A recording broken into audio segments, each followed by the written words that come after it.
কিছু স্বপ্ন, কিছু মেঘলা, কিছু বই টই ধুলো লাগা, কিছু ইচ্ছে সারা দিচ্ছে এই বসন্ত রাত জাগা।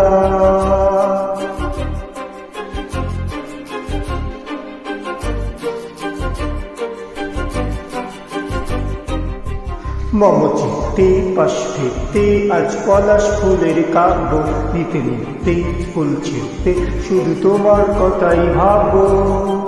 আজ হবে পরোয়া দিল সন্ধে পাখির ঝাঁক, এই বিকেল আর বেল ফুল মাজার থাক। নীল দিগন্তে ওই ফুলের আগুন লাগলো লাগলো, নীল দিগন্তে বসন্তে সৌরভের শিখা জাগলো, বসন্তে নীল দিগন্তে।